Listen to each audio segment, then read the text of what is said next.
Have you ever tried to avoid something God was clearly asking you to do? Jonah understood that feeling. God called him one way, but Jonah started planning another route. God told Jonah to go to Nineveh, a great city whose wickedness had come before him. But Jonah went down to Joppa, found a ship, paid the fare, and headed toward Tarshish. Jonah 1 introduces us to Jonah, son of Amittai. God's word was clear. Jonah's struggle was not confusion, it was resistance.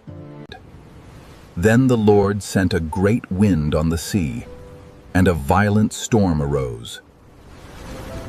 The ship threatened to break apart, and Jonah's private disobedience began affecting everyone on board. The sailors cried out in fear, each calling on his own god. But Jonah had gone below deck and fallen into a deep sleep. The captain found Jonah below deck and said, "How can you sleep? Get up and call on your God." Then the sailors cast lots to find out who was connected to the trouble, the sage says, and the lot fell on Jonah. So the sailors turned to Jonah and asked, "Who are you? What have you done?" "I am a Hebrew, and I worship the Lord, the God of heaven, who made the sea and the dry land." This terrified the sailors, and they said, "What have you done?" They now knew Jonah was running from the Lord. As the sea grew rougher and rougher, the sailors asked Jonah, "What should we do to you to make the sea calm down for us?" Jonah replied, "Pick me up and throw me into the sea, and it will become calm.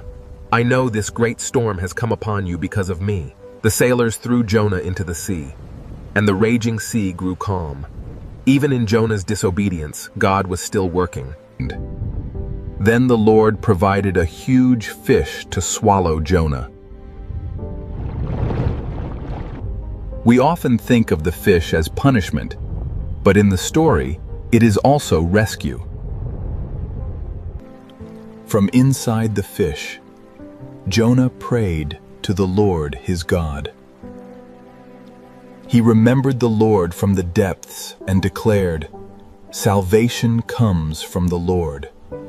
So here is the question. Where might you be taking a detour instead of obeying God? Maybe God is calling you to forgive, speak truth, return to prayer, or trust Him again. If God is calling you back, do not wait for the storm to get louder. Turn back to the Lord.